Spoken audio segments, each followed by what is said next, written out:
कहते हैं ना कि किसी सुंदर से प्रेम नहीं होता, जिससे प्रेम हो जाए ना वही सुंदर लगने लगता है।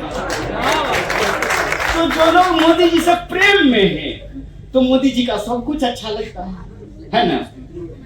तो वॉर रुकवा दिए थे। अब हमको लगा कि जो दुनिया का वॉर ये रुकवा रहे हैं तो हमारा वॉर कौन रुकवा दिया।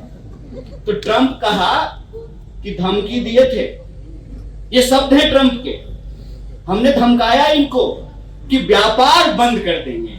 हम बोले तब तो मोदी जी पक्का रोक दिए होंगे, क्योंकि दोस्त का नुकसान हो जाएगा ना। मुझे इतनी ही बांग्ला आती है तो मैं आपसे हिंदी में बात करने की इजाजत चाहता हूँ। इजाजत। बहुत बहुत धन्यवाद। देश बचाओ संविधान बचाओ कन्वेंशन में आए हुए सभी आदरणीय बुजुर्गों का, हमारी माताओं बहनों का, नौजवान साथियों का और डिजिटल मीडिया के माध्यम से इस सभा को देख रहे सुन रहे बंगाल की आदरणीय जनता का और मंच पर उपस्थित विभिन्न राजनीतिक दलों के सम्मानित नेताओं का और साथियों का मैं बहुत बहुत स्वागत करता हूं, अभिनंदन करता हूं और आपको आभार व्यक्त करता हूं कि इस गंभीर विषय पे बातचीत करने के लिए आपके बीच उपस्थित होने का मौका मिला है। मैं भी बहुत लोगों की बातों को सुना हूं, आप भी बहुत देर से बहुत सारे लोगों को सुन रहे हैं। स्वाभाविक रूप से कभी कभी सुनते सुनते थक जाते हैं, तो मैं आपका ज्यादा वक्त नहीं लूंगा, लेकिन ये विषय बहुत महत्वपूर्ण है, न सिर्फ अपनी पार्टी की तरफ से, भारतीय राष्ट्रीय कांग्रेस की तरफ से, बल्कि इस देश के एक आम नागरिक होने के लिहाज से मैं इन मुद्दों के साथ खड़ा हूं और देश में, दुनिया में जहां कहीं भी लोकतंत्र के पक्ष में, न्याय और बराबरी के पक्ष में कोई संघर्ष, कोई पहल की जाती है, एक जिंदा दिल इंसान जो मोहब्बत में यकीन करता हो स्वाभाविक रूप से उसका समर्थन करेगा। और आप सब इस समर्थन के लिए हम मौजूद हैं, इसके लिए मैं आप सबका बहुत बहुत आभार व्यक्त करता हूं। साथियों, अभी मैं एक अपने नौजवान साथी को सुन रहा था तो उन्होंने कहा कि मुझे बांग्ला थोड़ी थोड़ी समझ में आती है, हम बांग्ला बुझते पा रहे हैं तो बोलते पा रहे हैं। तो उन्होंने कहा कि हॉल छोटा है, लड़ाई बड़ी है, मुद्दा बड़ा है, हौसला बड़ा है, हॉल छोटा है, कोई बात नहीं है।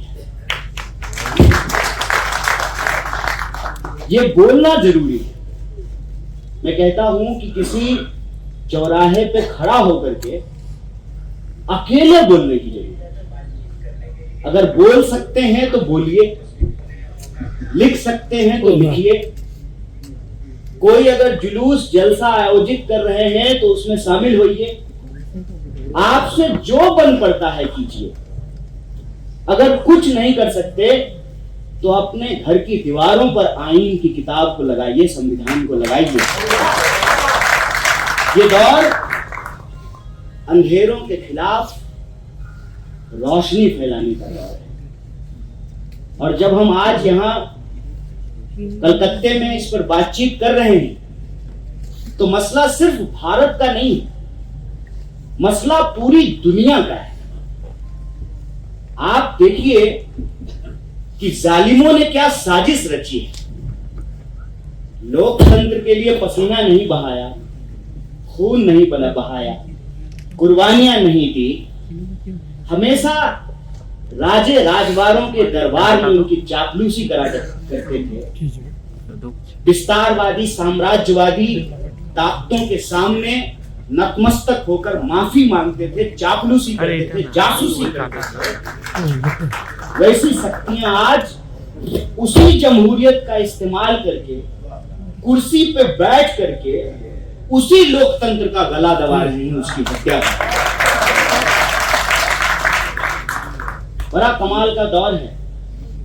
हमने इस दौर के अंदाज निराले देखे, हमने इस दौर के अंदाज निराले देखे, फैसला कत्ल का कातिल के हवाले। जय शाह के डैडी जानते हैं ना, कल आए थे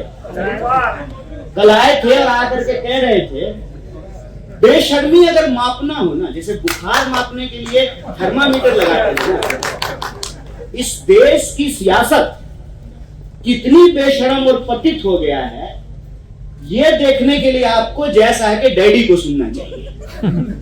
जय शाह के डैडी ने कहा कि बंगाल में घुसपैठ को रोकने के लिए, अच्छा तो गृह मंत्री कौन है? दीपंकर भट्टाचार्य। कौन गृह मंत्री है? किसकी सरकार है? और अंतरराष्ट्रीय सीमा की सुरक्षा करना किसकी जिम्मेवारी है? राज्य सरकार की जिम्मेवारी है कि केंद्र सरकार की जिम्मेवारी? यह बात मैं आपको इसलिए याद दिला रहा हूं कि जब सीए एनआरसी का मामला चल रहा था तो मीडिया में जाकर के वो देश को क्रोनोलॉजी समझा रहे थे, तो हम भी उनको एक क्रोनोलॉजी याद करा देते। वक्फ बिल की चर्चा हो रही थी, वक्फ बिल पे जबरदस्ती, मीडिया तो है ही इनके साथ, स्वाभाविक बात है, जिसका रोटी खाएगा उसके लिए भाव भाव करेगा। जनता की मीडिया थोड़ी है, बुरा मत मानिएगा। आप पत्रकारों को कुछ नहीं कह रहे हैं, आप कैमरा पर्सन को कुछ नहीं कह रहे हैं, हम आपके मालिकों के बारे में। मीडिया दिन रात माहौल बनाया और बोला कि वक्फ में बहुत ज्यादा भ्रष्टाचार है। अच्छा तो कौन से डिपार्टमेंट में भ्रष्टाचार नहीं है? कौन सा डिपार्टमेंट में भ्रष्टाचार बिल्कुल खत्म हो गया है? हम तो कहते हैं कि आज के दौर में भ्रष्टाचारी होना राजनीति में ऊपर जाने का सबसे बड़ा जो है क्वालिटी है। जो जितना बड़ा भ्रष्ट है वो उतने अच्छे पोजीशन पर है। इस देश का इतिहास 5000 साल का इतिहास है और ये सारी पॉलिटिकल पार्टियां 200-250 साल में बन करके तैयार हुई है। बीजेपी तो 1980 में बन करके तैयार हुई है। बीजेपी 1980 में बनी है, देश सिंधु घाटी सभ्यता से चला आ रहा है और बीजेपी के बाद भी देश चलता रहेगा। ये देश की पहचान होती है, देश की संस्कृति। उस देश को ये लड़ाने की कोशिश करते हैं। विदेश सचिव को यह बात समझ में आती है, देश की सेना को यह बात समझ में आती है, पक्ष विपक्ष एकजुट होकर के उसका मुकाबला करता है। लेकिन देखिए प्रधानमंत्री कितने कमाल के हैं। पहले तो जब हमला हो रहा था तो हमेशा की तरह ये देश में नहीं थे, फ्लाइट मोड पर थे, एरोप्लेन मोड पर। मोबाइल में होता है ना, प्रधानमंत्री का भी 2 मोड है, एरोप्लेन मोड और साइलेंट मोड। जब जरूरत होगा तो चुप हो जाएंगे, नहीं तो ये बास्को डी गामा की तरह दुनिया का चक्कर लगाते हुए आपको पाए जाएंगे। जब हमला हुआ ये बाहर थे, आए, लोगों को लगा पुलवामा जाएंगे। 370 हटा देने के बाद तो कश्मीर में सब कुछ अच्छा हो गया था ना। डल लेक के सामने हम लोग अपार्टमेंट बना करके रह रहे थे, वहां पे सब शांति थी वहां पे। लेकिन प्रधानमंत्री पुलवामा नहीं गए, कहां आए? पटना, क्योंकि कश्मीर में चुनाव नहीं है, चुनाव तो बिहार में है, इसलिए स्वाभाविक रूप से वहां गए और वहां जाकर के धमकी दे रहे थे। अच्छी बात है, इस देश के प्रधानमंत्री होने के नाते आपकी जिम्मेवारी है, आप 140 करोड़ लोगों को यह विश्वास दिलाएं कि यह संकट है और इस संकट का हम डट करके मुकाबला करेंगे, पक्ष विपक्ष मिलकर के इसका सामना करेंगे और हमारी देश की सशस्त्र सेना इसमें सक्षम है कि किसी भी आतंकवादी हमले का मुंहतोड़ जवाब दिया जाएगा और जो जैसा करेगा उसको ऐसा भरना पड़ेगा। पक्ष तैयार था, विपक्ष तैयार था, सेना तैयार थी, हम हमले कर रहे थे। अचानक से सीज फायर की खबर आती है। भाई समझ में नहीं आया कि क्या हो गया। टीवी पे देख रहे थे तो सारा चैनल कह रहा था कि लाहौर हमारे कब्जे में आ गया है, कोई कह रहा था कि कराची पर अभी बस कब्जा हो गया है। हम लोगों को भी लगा कि अब जो है वीजा नहीं लगेगा, अखंड भारत का निर्माण हो गया, आरएसएस का सपना पूरा हुआ। इसी वक्त जो है सीज फायर की खबर, सोचने लगे सीज फायर कैसे हो गया। तो सरकार कुछ बोलती उससे पहले जो है पापा के जो चाचा है ना, पापा जो वॉर रुकवा दिए थे यूक्रेन और रसिया का, मालूम है नहीं? पापा वॉर रुकवा दिए थे यूक्रेन और रसिया का। कल ही हमला हुआ है, कल ही यूक्रेन ने जो है रसिया के ऊपर हमला किया है, जो वॉर मोदी जी रुकवा दिए थे फोन करके। खबर है ना, गूगल पे सर्च कर लीजिएगा। मेरी अगर एक भी बात गलत साबित हो, अगर मैं एक भी बात झूठ बोला हूं, तो राजनीतिक जीवन से बाहर चला जाऊंगा। प्रधानमंत्री थोड़ी है कि झूठ बोलना है। वॉर रुकवा दिए थे मोदी जी, तब विदेश मंत्रालय ने कहा कि नहीं ऐसा नहीं है। जितना प्रशंसा करना है करो, आप उनके समर्थक हो, और जो जिसके समर्थन में हो। कहते हैं ना कि किसी सुंदर से प्रेम नहीं होता, जिससे प्रेम हो जाए ना वही सुंदर लगने लगता है। तो जो लोग मोदी जी से प्रेम में हैं, तो मोदी जी का सब कुछ अच्छा लगता है ना? तो वॉर रुकवा दिए थे। अब हमको लगा कि जब दुनिया का वॉर ये रुकवा रहे हैं, तो हमारा वॉर कौन रुकवा दिया? तो ट्रंप कहा कि धमकी दिए थे, ये शब्द है ट्रंप के, हमने धमकाया इनको कि व्यापार बंद कर देंगे। हम बोले तब तो मोदी जी पक्का रोक दिए होंगे, क्योंकि दोस्त का नुकसान हो जाएगा ना। हम जो हमारे तो A1 A2 और यही इनका जो है ना चक्कर पड़ गया है। A1 जो है ना वो अमेरिका का माल लेके बैठा हुआ है, और A2 जो है वो चाइना का माल लेकर के बैठा हुआ है। अब मोदी जी को बना दिया है फुटबॉल। वो शायरी है ना कि न खुदा ही मिला न विशाले सनम, न इधर के रहे न उधर के रहे। ये फंस गए हैं, ये फंस गए हैं कैपिटल के चक्कर में। कैपिटल का क्या है? घोड़ा अगर बढ़िया चल रहा है तो ठीक है, नहीं तो जो कोई दूसरा गधा ले आएगा। ये गए हैं फंस। अब इनको समझ में नहीं आ रहा है, चुनाव भी जीतना है, तो ये अंदर जो है ना माहौल बना रहे हैं कि बस बस 2-4 घंटे की बात है, पीओके हमारा है। हम बोले और बढ़िया है, डल लेक के सामने घर बना रहे थे, अब जो है गिलगित में घर बना लिया जाएगा। क्या दिक्कत है इसमें? अच्छी बात है। लेकिन हुआ क्या कि धमकी दिया, वो बोला बंद करो ये सब। तो अब उसके कहने पे क्या करते? तो इज्जत बचाने की बात थी, तो कहा कि नहीं नहीं उसके कहने पे नहीं किए हैं, पाकिस्तान माफी मांगेगा। अच्छा, मतलब अब पाकिस्तान पे भरोसा करेंगे? जिस कायर पाकिस्तान ने इस देश के 26 लोगों की जान ले ली, माओ बहनों के मान की सिंदूर पोंछ दी, और ये पहली बार नहीं किया है, बार बार हमारे ऊपर हमला करता है, उस पाकिस्तान पर भरोसा करके आप सीज फायर कर दिए। आप बेवकूफ हैं कि हमको बेवकूफ बना रहे हैं? किसके कहने पे किए?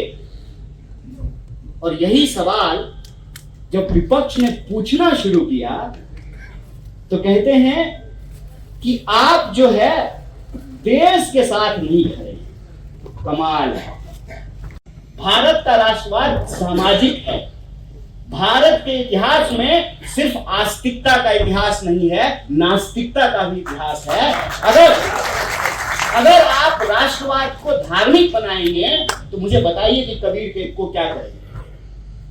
कबीर को भारत के इतिहास में कौन सी जगह देंगे? जब कबीर कहते हैं कंकर पाथर छाड़ के माजिद लियो बनाए, तापर मुल्ला बांधे बहरो भयो खुदा, क्या करेंगे कबीर का? कबीर कहते हैं पाथर पूजे हरी मिले तो मैं पूजूं पहाड़, क्या कीजिएगा कबीर का?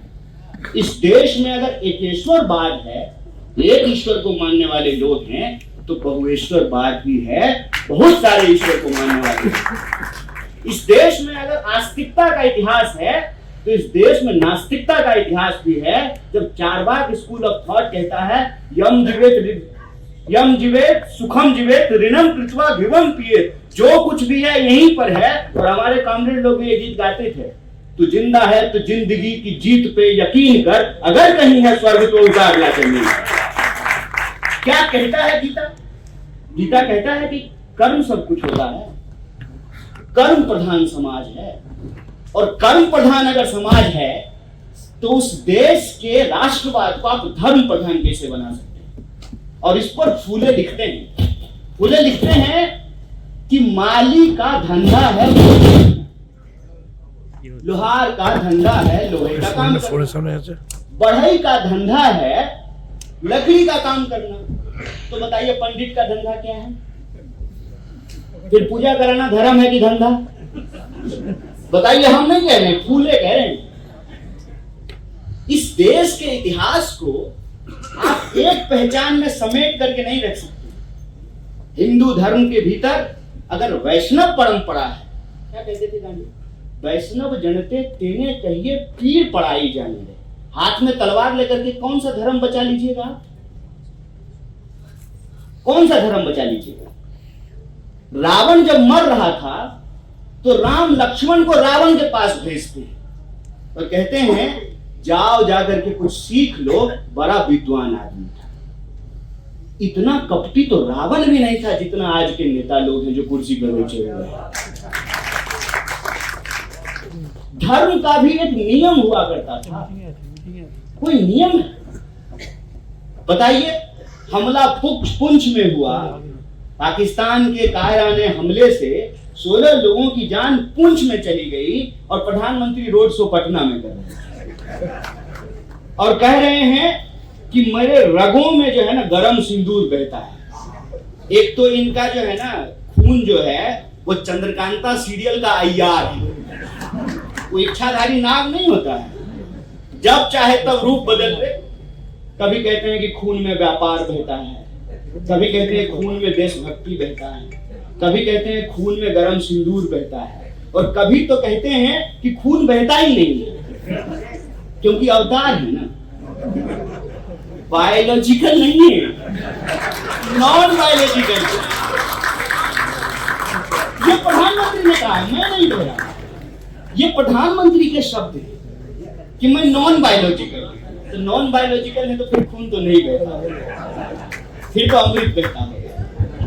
वो जो समुद्र मंथन से निकला था ना, वही वाला अमृत। झूठ की ना एक सीमा होती है। टीवी के प्रचार और राजनीतिक दुष्प्रचार का एक अंतर मैं आपको बताता हूं। टीवी के प्रचार में आज भी कम से कम इतनी ईमानदारी है कि कहीं कोने में लिख देता है कंडीशंस अप्लाई। म्यूचुअल फंड का प्रचार देखे हैं ना? म्यूचुअल फंड के प्रचार में क्या कहता है? बाजार जोखिमों के अधीन है। कम से कम आपको बता तो रहा है कि हम आपको बेवकूफ बना रहे हैं। राजनीतिक दुष्प्रचार में जो है ना इतनी ही नैतिकता नहीं बची। झूठ, बेशर्मी, बिना किसी सीमा का। क्रोनोलॉजी ये है कि वक्फ का कानून पास हुआ और देश में जो है उसके खिलाफ विरोध प्रदर्शन होना शुरू हुआ। बंगाल में विरोध हो रहा था।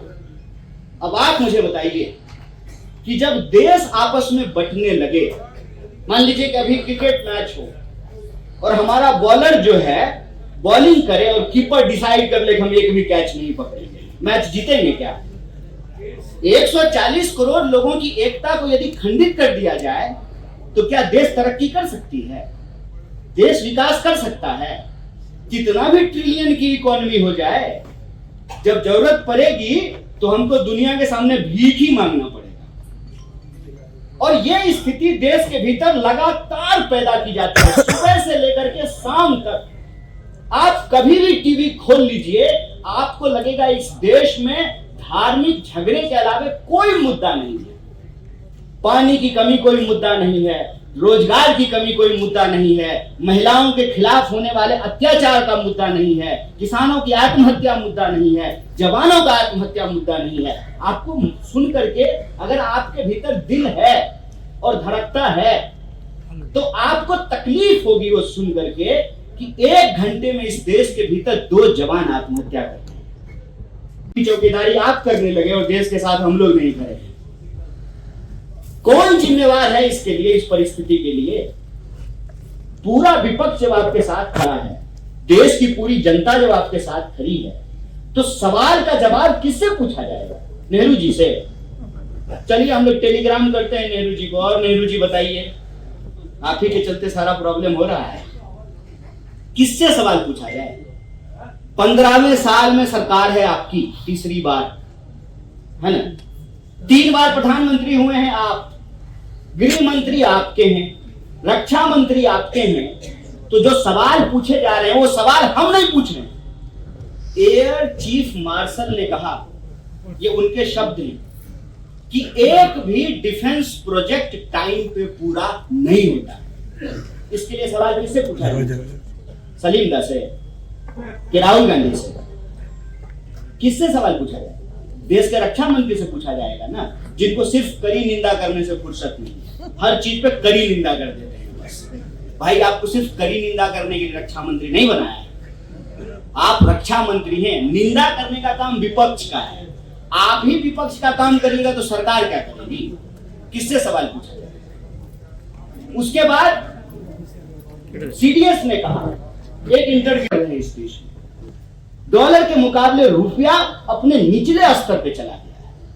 कहते हैं कि 5 ट्रिलियन की इकोनॉमी बना देंगे। कैसा देश बना रहे हैं साहब आप, कि 5 ट्रिलियन की इकोनॉमी बना देंगे और उसी देश में 80 करोड़ लोग लाइन में लग करके 5 किलो अनाज ले रहे हैं, और आप अपना सीना थपथपा करके कहते हैं कि हम 5 ट्रिलियन की इकोनॉमी बना रहे हैं। जिस देश में 5 किलो अनाज लोग लेने को मजबूर हो और 80% लोग 5,000 रुपए से नीचे में गुजर बसर करते हो, वहां इस देश का एक पूंजीपति अपने बेटा के ब्याह में, अपने बेटे की शादी में 5,000 करोड़ रुपया खर्च करता है। कैसा देश बना रहे हैं?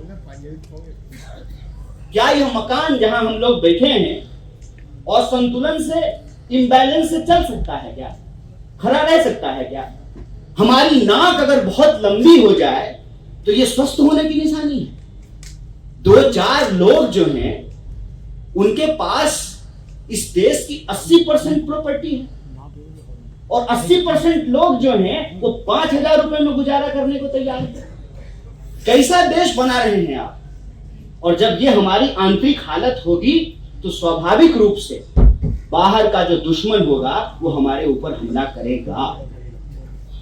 जब वक्त के ऊपर देश बटा हुआ था, देश में लगातार सांप्रदायिक जहर फैलाई जा रही थी, उसी वक्त कायराना आतंकवादी हमला होता है और जानबूझ करके, धर्म पूछ करके मारा गया ताकि इस देश को दंगों की आग में जलाई जा सके। भला हो इस देश का, इस देश की संस्कृति का, इस देश का।